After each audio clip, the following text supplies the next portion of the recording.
You see, pain and suffering gets our attention fast, and then it holds it.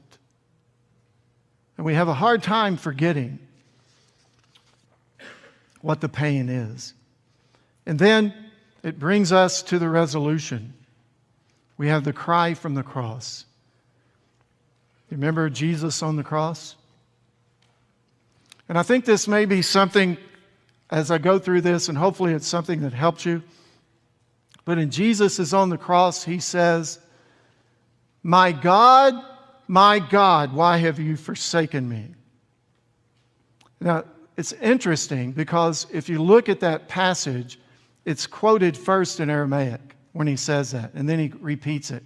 And it's repeated in Greek, but for us, we see it in English. And so he gives that, and what scholars look at when they see the Aramaism that's still there, that the Aramaic is still there, they realize this is going back to someone who was there and saw it. And they put that little bit of Aramaisms in there. And he says it's one of the things that historians, when they're looking through anything, but especially when we're looking in the New Testament, we see those Aramaisms coming out. It's like when Paul refers to Peter as Cephas, which was his Aramaic name. And so his cry is a call to the prophetic Psalm 22. And so let me set this up for you, and maybe this is something, maybe you've heard this before, maybe not, but it appears that when Jesus is on the cross and he's saying, my God, why have you forsaken me? It's as if he's saying, Psalm 22. You know the psalm. And many people think that Jesus quoted the whole psalm. And he says, my God, why have you forsaken me? His cry is the call to the prophetic Psalm 22. His lament is one of feeling forsaken by God in the time of suffering, but Christ is calling us to Psalm 22 to we enter in not just to his suffering, but into David's suffering. Because David penned, my God, why have you forsaken me? And Jesus is going and he's given us these prophetic things that are coming through. And what do the people that are listening who would know this? We would have said Psalm 22. Let's quote it together. Jesus says, my God, why have you forsaken me? They would know the Psalm of David. You see, they were an oral society. Memorization was key to them. They would have learned the psalm from an early age. And so here they are crying out the psalm. And then what we realize is that Christ fully understands David's dilemma, and he also knows mine. And the dilemma is, I love you, Lord, but I'm suffering.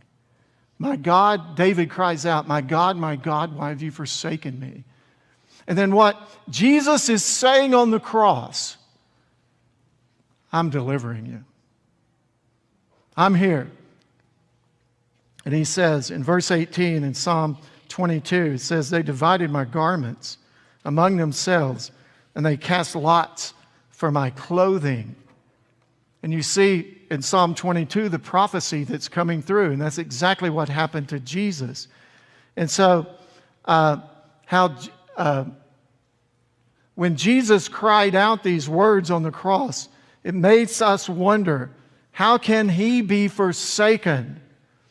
How Messiah will die in Psalm 22. And he's saying, look, I am the Messiah. The psalm was written hundreds of years before Romans even began crucifying. And he's going out to exactly what's going to happen to him. In these days, we must remember that Jesus is crying out to the people that are listening at the cross. They would immediately recognize the psalm that we call Psalm 22 is what Jesus is quoting. And they knew the Psalms by name by the first line of the psalm. We call it Psalm 22. but they would know it by the first line. He is letting them know that He is the suffering servant. He is the Messiah. He is the ultimate fulfillment of David's prayer of deliverance from death. And it's our prayer as well. It's being answered. So my deliverance is in Christ.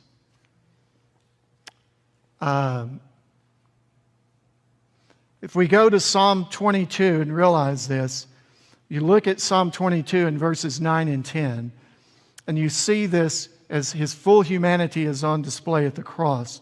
And He says in verse 9, He says, "You took me from the womb, making me secure while I was at my mother's breast." Very human. And He says, "I was given over to you at birth. You have been my God from my mother's womb," fully dependent on the Father. He took full humanity to Himself. He experienced what humanity really is.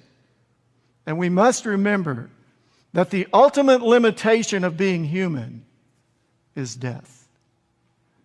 And how do we know Christ is fully human? Because He died on the cross. And he's letting them know when He's quoting Psalm 22. Then in verse 16, I'm not so sure if this shows up. Yeah, there it is. In verse 16 in Psalm 22, he says, For dogs have surrounded me. A gang of evildoers have closed in on me. They pierced my hands and my feet." And this is hundreds of years before crucifixion is even known about. And David has given it to us in the prophecy. And there's something about the prophecy, and I'll teach you in just a minute. "I can count all my bones. People look and stare at me." Then verse 18, "They divided my garments among themselves, and they cast lots for my clothing." Now, here's one of the things that we know about prophecies, about who Jesus is. And there's no doubt about Psalm 22, the prophetic Psalm 22, and Jesus fulfilling that exactly. And this is big, and I didn't put this up there, but if you write the words on the back maybe, just write the word maybe from top to bottom, just the letters F-A-C-T. This is the teacher coming out in me, giving you something to take with you. So F-A-C-T. And I call it the fact of prophecy, and it's some things that we need to look at. Because, see, there are numerous prophecies. I think there are over 300 prophecies of the Messiah that Jesus fulfills.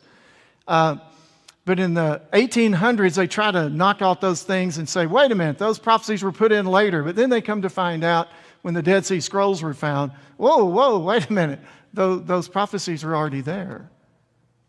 The prophecies had been there.